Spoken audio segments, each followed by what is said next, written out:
नमस्कार। आयुर्वेद के जिज्ञासु साथियों का द डीप डाइव में एक बार फिर से स्वागत है। आज हम BAMS प्रथम वर्ष के पाठ्यक्रम से जुड़े कुछ बहुत ही दिलचस्प स्रोतों पर बात करने वाले हैं, खासतौर पर आयुर्वेद इतिहास से। नमस्ते। हाँ, आज का विषय वाकई बहुत अनोखा है। अक्सर हम आयुर्वेद को सिर्फ इंसानों का विज्ञान समझ लेते हैं। बिल्कुल। और आज का हमारा विश्लेषण यही दिखाएगा कि आयुर्वेद की दुनिया कितनी विशाल थी, इंसानों से कहीं आगे तक। सही कहा। हमारे प्राचीन आचार्यों की दृष्टि बहुत व्यापक थी।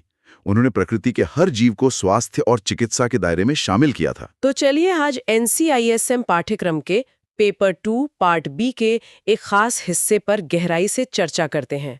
वृक्षायुर्वेद, हस्त्यायुर्वेद और अश्वायुर्वेद का परिचय। ये विषय न सिर्फ परीक्षा के लिए जरूरी है, बल्कि आयुर्वेद के छात्र होने के नाते हमारे नजरिए को भी, मुझे लगता है, बहुत बदल देगा। बिल्कुल, तो शुरू करते हैं। तो सबसे पहले बात करते हैं वृक्षायुर्वेद की। नाम तो काफी सीधा है, वृक्ष और आयुर्वेद। पर क्या ये सिर्फ आज के जमाने की बॉटनी जैसा था या कुछ और भी था इसमें? ये बहुत अच्छा सवाल है। वृक्षायुर्वेद सिर्फ पौधों की बनावट का अध्ययन नहीं था। ये एक पूरा विज्ञान था। इसमें पौधे कैसे उगाएं, उनकी देखभाल कैसे करें, उनके रोग क्या हैं और उनका इलाज कैसे करना है, ये सब कुछ शामिल था। अच्छा, मतलब इसमें बागवानी और कृषि विज्ञान दोनों मिले हुए थे। हाँ, बिल्कुल। लेकिन इसकी सबसे गहरी बात थी इसका दर्शन, इसकी फिलॉसफी। दर्शन?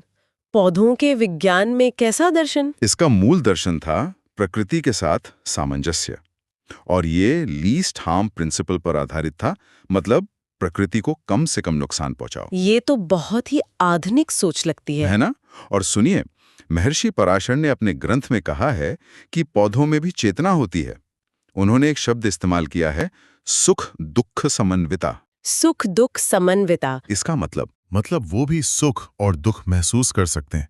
ये कितनी बड़ी बात है। वाकई, मतलब वो पौधों को सिर्फ एक चीज नहीं बल्कि एक जीवित इकाई मानते थे। परीक्षा के नजरिए से महर्षि पराशर के अलावा और कौन से मुख्य ग्रंथ या आचार्य हैं? हाँ, तो देखिए, पराशर का वृक्षायुर्वेद तो इसका आधार है ही। जी वो वेद व्यास के पिता थे।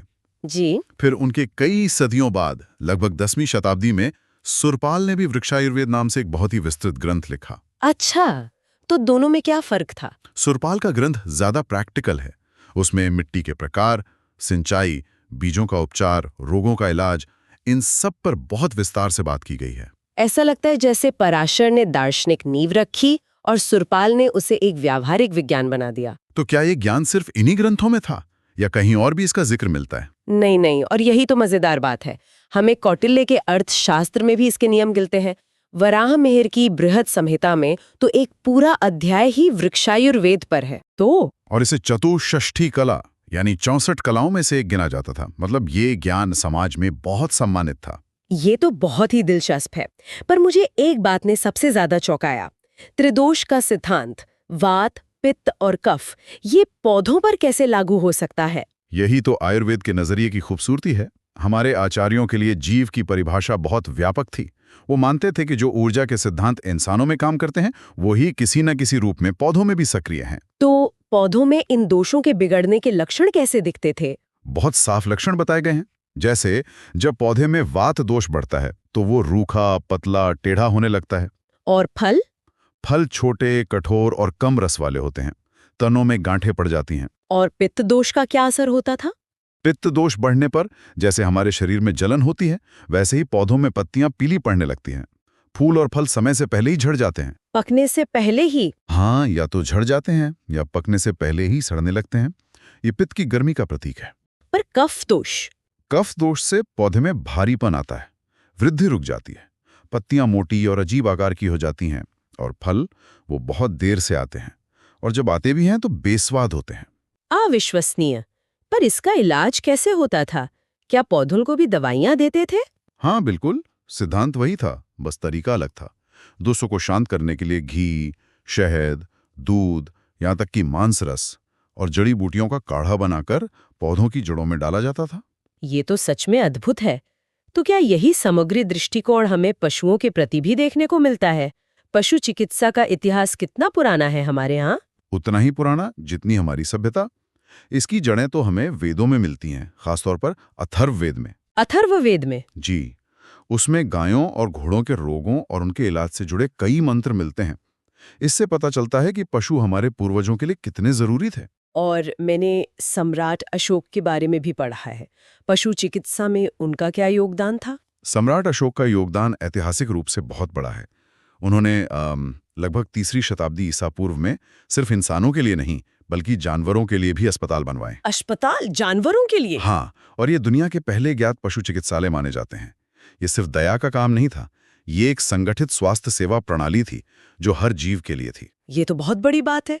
और महाभारत में भी इसका जिक्र है ना? हाँ, और बहुत स्पष्ट रूप से।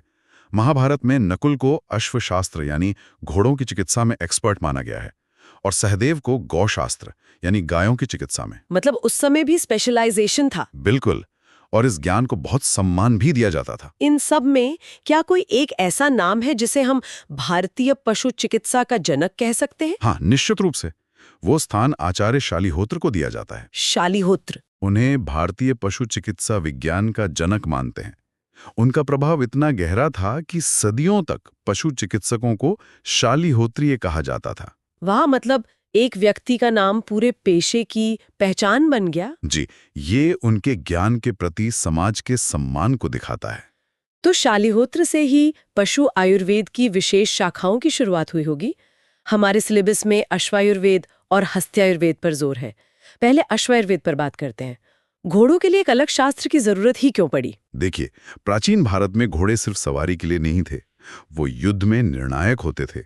वो किसी भी राज्य की सैन्य शक्ति और प्रतिष्ठा का प्रतीक थे। एक अच्छी अश्वसेना राजा के लिए सबसे बड़ी संपत्ति थी। सही बात है। तो जाहिर है, उनकी देखभाल, उनकी नस्ल और उनके इलाज के लिए एक विशेष विज्ञान का विकास हुआ। और इस क्षेत्र में शालिहोत्र का प्रमुख ग्रंथ कौन सा था? उनका ग्रंथ था शालिहोत्र संहिता। इसे हाय आयुर्वेद भी कहते हैं। हाय का मतलब घोड़ा होता है। मैंने सुना है कि ये बहुत बड़ा ग्रंथ है। हाँ, बहुत बड़ा। इसमें लगभग 12,000 श्लोक हैं। 12,000? जी। सिर्फ घोड़ों पर? जी, सिर्फ घोड़ों पर। सोचिए जरा, आज की कई मेडिकल टेक्स्ट बुक्स भी इतनी विस्तृत नहीं होती। इसमें सिर्फ बीमारियां नहीं, बल्कि घोड़ों की शारीरिक रचना, उनकी नस्लें, उनका स्वभाव, ट्रेनिंग और यहाँ तक के घोड़ा खरीदते वक्त क्या देखना चाहिए, सब कुछ है। मतलब इसमें सर्जरी वगैरह का भी जिक्र होगा? बिल्कुल। शालिहोत्र संहिता में घोड़ों की सर्जरी, फ्रैक्चर का इलाज, आंखों और दांतों के रोगों की चिकित्सा, सबका बहुत विस्तार से वर्णन है। ये सिर्फ घरेलू नुस्खे नहीं थे, ये एक बहुत ही विकसित चिकित्सा पद्धति थी। घोड़ों का महत्व तो समझ आता है, पर हाथियों के लिए भी एक अलग और उससे भी बड़ा शास्त्र, ये थोड़ा हैरान करता है। हस्ती आयुर्वेद के पीछे क्या कारण थे? हाथियों का महत्व घोड़ों से कम नहीं था। युद्ध में हाथी एक चलते फिरते किले की तरह होते थे। हाँ, ये तो है। इसके अलावा वो राजसी शान और ताकत का प्रतीक थे। बड़े बड़े निर्माण कार्यों में, जंगलों से लकड़ी ढोने में उनका बहुत उपयोग था। एक स्वस्थ हाथी राज्य की अमूल्य संपत्ति था। और इस शास्त्र के प्रमुख आचार्य ऋषि पालकाप्य थे। हाँ, ऋषि पालकाप्य। ऐसा माना जाता है कि वो राजा दशरथ के समकालीन थे और वो हाथियों के जंगलों में ही रहते थे, इसलिए उन्हें हाथियों के स्वभाव और रोगों का गहरा ज्ञान था। और उनका ग्रंथ हस्त्यायुर्वेद, वो कितना बड़ा है? वो शालिहोत्र संहिता से भी विशाल है। उसमें लगभग 20,000 श्लोक हैं। 20,000 श्लोक? ये तो लगभग चरक संहिता के बराबर हो गया। क्या इसकी बनावट भी उतनी ही व्यवस्थित है? हाँ, बहुत ही वैज्ञानिक तरीके से लिखा गया है। ग्रंथ को 4 हिस्सों में बांटा गया है। महारोग स्थान, जिसमें बड़ी बीमारियां हैं, क्षुद्र रोग स्थान, जिसमें छोटी बीमारियां, शल्य स्थान, जो पूरा सर्जरी पर है, और उत्तर स्थान।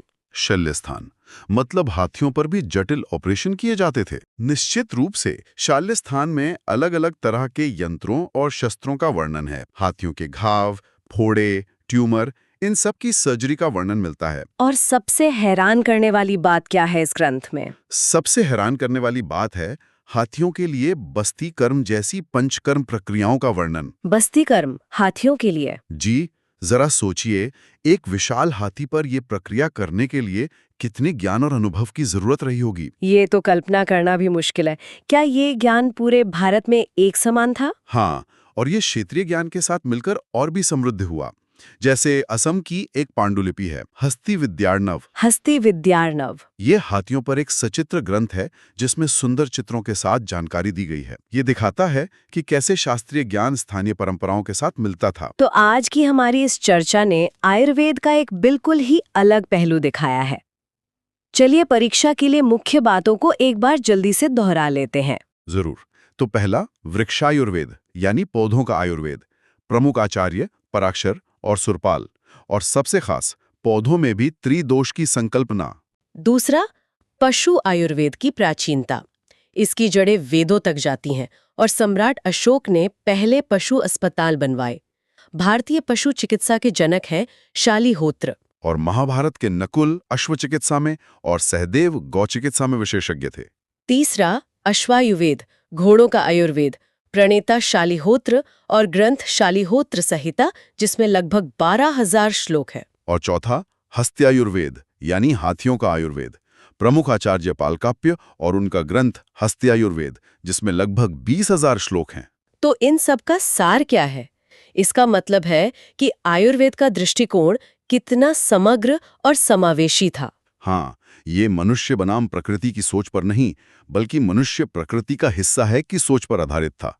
ये वसुधैव कुटुंबकम के सिद्धांत को असल में जीता था, जहां हर जीव, हर पौधा महत्वपूर्ण है। बिल्कुल सही कहा।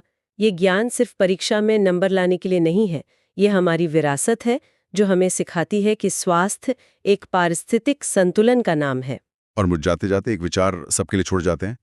आज दुनिया एक स्वास्थ्य या वन हेल्थ की बात कर रही है। एक ऐसा नजरिया जो मानता है कि इंसानों, जानवरों और पर्यावरण का स्वास्थ्य, ये सब आपस में जुड़ा हुआ है। हाँ, ये आजकल बहुत चर्चा में है। तो क्या आपको नहीं लगता कि हमारे प्राचीन ग्रंथ वृक्षायुर्वेद से लेकर हस्त्यायुर्वेद तक हजारों साल पहले इसी एक स्वास्थ्य की बात नहीं कर रहे थे? शायद भविष्य का रास्ता हमें अपने अतीत में और गहराई से झांकने पर ही मिलेगा। इस पर विचार जरूर कीजिएगा।